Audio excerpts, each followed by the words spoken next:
Hello बच्चों, कैसे हैं आप बच्चों। आज हम पढ़ेंगे क्लास 7 सामाजिक अध्ययन के अंतर्गत हमारा पर्यावरण विषय का पहला अध्याय पर्यावरण। हम आपको बताएंगे बच्चों इस पाठ से संबंधित प्रश्नों के उत्तर अभ्यास प्रश्न उत्तर में। तो आप लगातार देखते रहें वीडियो और जुड़े रहें हमारे साथ। सबसे पहले बच्चों बात करेंगे पाठ के अंतर्गत पूछे हुए प्रश्नों की, यानी कि जब आप पाठ पढ़ते हैं तो आप देखते हैं पाठ के बीच बीच में कुछ प्रश्न पूछे होते हैं। तो क्या लिखेंगे आप उनके उत्तर, आइए यहाँ पर देख लेते हैं। सबसे पहला प्रश्न है आपके लिए, अपने आसपास के स्थल को देखिए और आपके पड़ोस में भूमि का उपयोग किस किस प्रकार हो रहा है उसकी सूची बनाइए। और ये प्रश्न आपको देखने को मिलेगा बच्चों पेज नंबर 3 पर। आप अपनी पाठ्य पुस्तक के पेज नंबर 3 पर देखें, आपको ठीक इसी प्रकार का एक प्रश्न देखने को मिलेगा। तो क्या लिखेंगे आप इस प्रश्न का उत्तर। उत्तर में आप लिख सकते हैं बच्चों, उत्तर लिखेंगे खेती, सड़कें, औद्योगिक क्षेत्र, दुकानें, इंस्टीट्यूट, रेजिडेंटल बिल्डिंग इत्यादि। ठीक है, और आपके प्रश्न का उत्तर हो जाएगा। इसके बाद दूसरा प्रश्न है बच्चों, अपने घर एवं स्कूल में आप जो पानी उपयोग करते हैं वह कहाँ से आता है। हमारे दैनिक जीवन में पानी के विभिन्न उपयोगों की सूची बनाइए। क्या आपने किसी को पानी व्यर्थ करते देखा है, कैसे। और ये प्रश्न आपको देखने को मिलेगा बच्चों पेज नंबर 3 पर ही। आप अपनी पाठ्य पुस्तक के पेज नंबर 3 पर देखें, ठीक आपको इसी प्रकार का एक प्रश्न देखने को मिलेगा। तो क्या लिखेंगे इसका उत्तर। उत्तर में आप लिख सकते हैं बच्चों, उत्तर लिखेंगे हम जो पानी अपने घर एवं स्कूल में उपयोग करते हैं वह दिल्ली जल बोर्ड से आता है। ठीक है बच्चों, लेकिन आप ध्यान रखें आप जिस भी राज्य में रहते हैं आप वहाँ के हिसाब से इसका उत्तर लिखेंगे। आप सभी दिल्ली में नहीं रहते, इसलिए आप जिस भी राज्य में या जिस भी क्षेत्र में रहते हैं वहाँ के हिसाब से आप यहाँ पर लिखें। आगे लिखेंगे पानी के उपयोग की सूची और हेडिंग डालकर लिखें पीने का पानी, भोजन तैयार करने के लिए, धुलाई के लिए, नहाने के लिए, सफाई के लिए, सीवर में छोड़ने के लिए। ठीक है, इसके बाद आगे लिखेंगे हाँ मैंने ऐसे बहुत से लोगों को देखा है जो कि विभिन्न प्रकार से जल को बर्बाद करते हैं। वे जब तक अपने दांतों में ब्रश करते हैं तब तक नल को खुला रखते हैं। मैंने बहुत सी पानी की टंकी भर जाने के बाद पानी छतों से बहता देखा है। प्रत्येक दिन मैंने देखा है कि बहुत से लोग अपनी कार धोते हैं और सड़कों को भी जो उनके घर के सामने की होती है। सड़क के किनारे लगे नल से पानी बहता रहता है लेकिन कोई बंद नहीं करता। ठीक है बच्चों, इस प्रकार से आप अपने दूसरे प्रश्न का उत्तर लिख सकते हैं। तीसरा प्रश्न शुरू होता है बच्चों, स्कूल जाते समय आसमान को देखें। ध्यान दें कि दिन कैसा है, वर्षा हो रही है, आसमान में बादल हैं, तेज धूप है या कोहरा इत्यादि। और ये प्रश्न भी आपको पेज नंबर 3 पर देखने को मिलेगा। आप अपनी पाठ्य पुस्तक यानी अपनी किताब के पेज नंबर 3 पर देखें, ठीक आपको इसी प्रकार का एक प्रश्न देखने को मिलेगा। तो क्या लिखेंगे आप इसका उत्तर। उत्तर में आप लिख सकते हैं बच्चों, उत्तर लिखेंगे दिन बदली वाला है या तो बहुत अच्छा है। काले बादल छाकर वर्षा के आने की सूचना दे रहे हैं। अब मौसम ठंडा और आरामदायक है क्योंकि तापमान में गिरावट आई है। ठीक है, या चाहे तो आप अपने हिसाब से भी लिख सकते हैं। ठीक है, अगला प्रश्न है बच्चों चौथा, अपने पड़ोस के किसी बुजुर्ग व्यक्ति से बात करें और निम्न जानकारी प्राप्त करें। क्या क्या जानकारी बच्चों। नंबर 1, जब वे आपकी उम्र के थे तब उनके आसपास कैसे पेड़ थे। दूसरी बात आप मालूम करेंगे उस समय के घर के अंदर खेले जाने वाले खेल क्या क्या थे। ठीक है, नंबर 3, उस समय उनका पसंदीदा फल क्या था।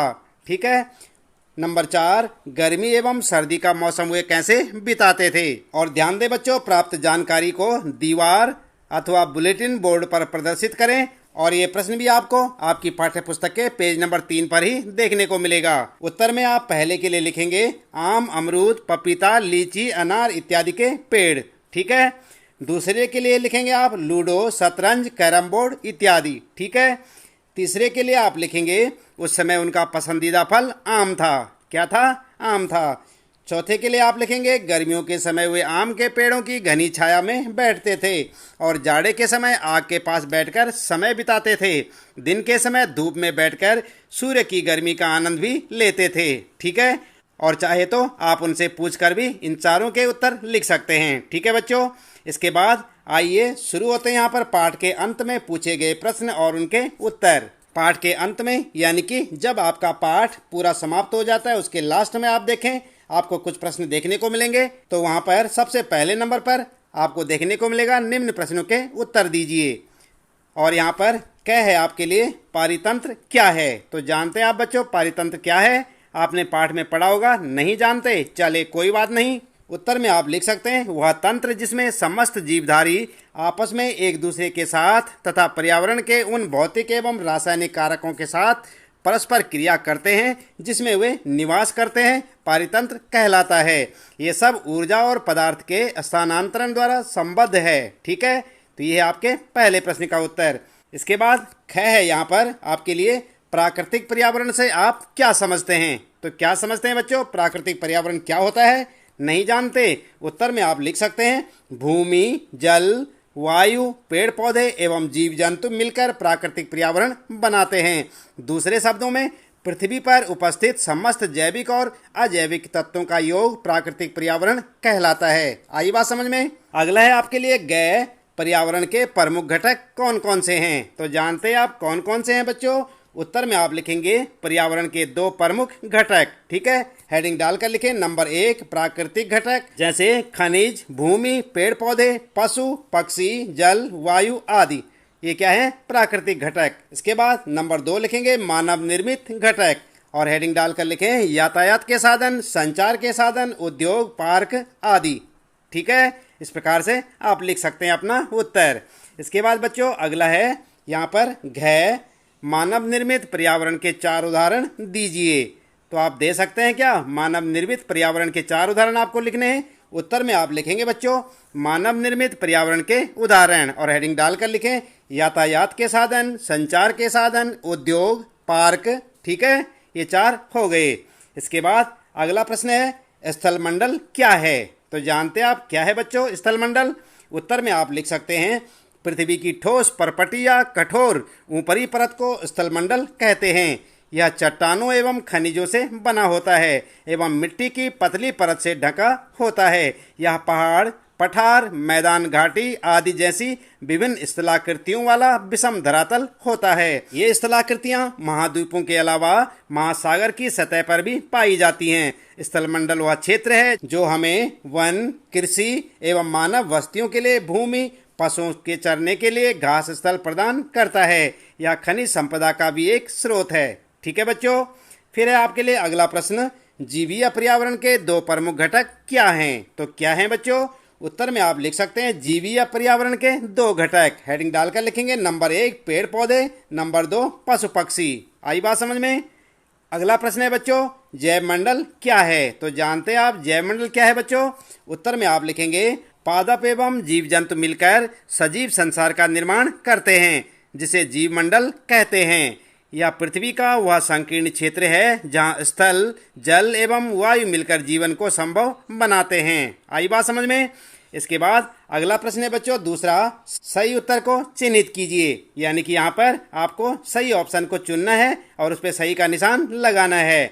सबसे पहले क है इनमें से कौन सा प्राकृतिक पारितंत्र नहीं है। और आपके ऑप्शन है बच्चों मरुस्थल, ताल, वन। तो आपको बताना है कि प्राकृतिक पारितंत्र इनमें से कौन सा नहीं है। क्या लिखेंगे उत्तर में? उत्तर में आप लिख सकते हैं बच्चों नंबर 2 बिल्कुल करेक्ट ऑप्शन है ताल। ठीक है, अगला है यहाँ पर ख इनमें से कौन सा मानवीय पर्यावरण का घटक नहीं है। और आपके ऑप्शन आप देख सकते हैं बच्चों स्थल, धर्म और समुदाय। ठीक है, ये 3 ऑप्शन है, आपको सही ऑप्शन चुनना है। क्या रहेगा आपका उत्तर? उत्तर में आप लिख सकते हैं बच्चों नंबर 1 बिल्कुल सही है स्थल। ठीक है, अगला है बच्चों इनमें से कौन सा मानव निर्मित पर्यावरण है। और यहाँ पर आप देख सकते हैं पहाड़, समुद्र, सड़क। तो आपको सही ऑप्शन बताना है। उत्तर में आप लिख सकते हैं नंबर 3 सही है। क्या है? सड़क। ठीक है, आपका उत्तर हो जाएगा। इसी प्रकार से अगला है घ इनमें से कौन सा पर्यावरण के लिए खतरा है। तो आप देख सकते हैं बच्चों 3 ऑप्शन है पादप वृद्धि, जनसंख्या वृद्धि और फसल वृद्धि। तो आपको बताना है कि इनमें से पर्यावरण के लिए खतरा कौन सा है।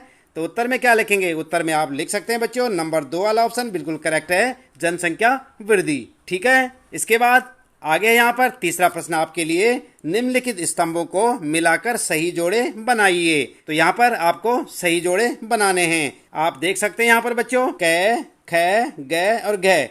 और यहाँ पर जो है फर्स्ट सेकेंड थर्ड करके यहाँ पर दे रखे हैं। आपको सही मिलान करना है या कह सकते हैं आप सही जोड़े बनाने हैं। तो कैसे बनाएंगे बच्चों, आइए उत्तर में देख लेते हैं। जैव मंडल आप देख रहे हैं ना कै वाला, इसके साथ आप मिलाएंगे वह संकीर्ण क्षेत्र जहाँ स्थल जल एवं वायु पारस्परिक क्रिया करते हैं। ठीक है, यानी कि चौथे वाला आप कै के साथ मिलाएंगे। इसके बाद ख है वायुमंडल, इसके साथ पहला वाला मिलाएंगे पृथ्वी को घेरने वाली वायु की चादर। ठीक है, इसके बाद ग है जलमंडल, इसके साथ दूसरा वाला मिलाएंगे जलीय क्षेत्र। ठीक है, और घ है पर्यावरण, इसके साथ तीसरा वाला मिलाएंगे आप हमारे आसपास का क्षेत्र। ठीक है, और आपके प्रश्न का उत्तर हो जाएगा। आप देख रहे हैं यहाँ पर, ठीक इसी प्रकार से आप इनका मिलान करें। आप ठीक इस प्रकार से इनके जोड़े बना सकते हैं। ये रहा आपका उत्तर। ठीक है बच्चों, इसके बाद आइए आगे देख लेते हैं। यहाँ पर चौथा प्रश्न है कारण बताइए, और कह है आपके लिए मानव अपने पर्यावरण में परिवर्तन करता है, इसका क्या कारण है। उत्तर में आप लिख सकते हैं बच्चों, मानव अपने पर्यावरण के साथ पारस्परिक क्रिया करता है और उसमें अपनी आवश्यकता के अनुसार परिवर्तन करता है। वह अपनी आवश्यकता के लिए फसल उगाता है, पशुओं को पालता है, वस्तुओं को निर्मित करने के उद्योगों की स्थापना करता है, आवागमन के लिए यातायात के साधनों का निर्माण करता है, नदियों पर बांध बनाकर बाढ़ पर नियंत्रण और सिंचाई का प्रबंध करता है। ये सभी मनुष्य को पर्यावरण से प्राप्त नहीं होता, बल्कि वह पर्यावरण में बदलाव करके प्राप्त करता है। ठीक है बच्चों, इस प्रकार से आप इसका कारण लिख सकते हैं। इसके बाद अगला है ख, पौधे एवं जीव जंतु एक दूसरे पर आश्रित हैं, इसका क्या कारण है बच्चों। उत्तर में आप लिखेंगे सभी पेड़ पौधे जीव जंतु एवं मानव अपने आसपास के पर्यावरण पर आश्रित होते हैं, प्रायः वे एक दूसरे पर भी आश्रित हैं। जीवधारियों का आपसी एवं अपने आसपास के पर्यावरण के बीच का संबंधी पारितंत्र का निर्माण करता है। अधिक वर्षा वाले वन, घास स्थल, रेगिस्तान, पर्वत, झील, नदी, महासागर एवं छोटे से ताल का भी एक पारितंत्र हो सकता है। ठीक है, इसके बाद बच्चों पांचवा प्रश्न आपके लिए क्रियाकलाप से एक आदर्श पर्यावरण की कल्पना कीजिए जिसमें आप रहना चाहेंगे। अपने इस आदर्श पर्यावरण का चित्र भी बनाइए। तो आपको अपने आदर्श पर्यावरण की कल्पना भी करनी है और साथ साथ एक चित्र भी बनाना है बच्चों। किस प्रकार से बनाएंगे आप चाहें तो अपनी पाठ्य पुस्तक से देख सकते हैं बच्चों, और चाहे इस प्रकार से आप एक चित्र यहाँ पर बना सकते हैं जैसे आपको यहाँ पर दिख रहा है। ठीक है, और आपके प्रश्न का उत्तर हो जाएगा। तो बच्चों इसी प्रश्न के साथ ही इस पाठ से संबंधित प्रश्नों के उत्तर यहाँ पर समाप्त होते हैं। उम्मीद है कि आपको अच्छे से समझ आए होंगे। हर रोज इसी प्रकार कक्षा 7 सामाजिक अध्ययन के सभी विषयों के सभी पाठों के प्रश्न उत्तर जानने के लिए आप लगातार देखते रहें वीडियो, जुड़े रहें हमारे साथ। और यदि आप चैनल में पहली बार आए हैं तो चैनल को सब्सक्राइब अवश्य कर दें, बेल आइकन भी दबा दें बच्चों, ताकि आपको आने वाली प्रत्येक पाठ की वीडियो की नोटिफिकेशन मिलती रहे। मिलते हैं अगली वीडियो में नए पाठ के कुछ नए प्रश्न उत्तरों के साथ।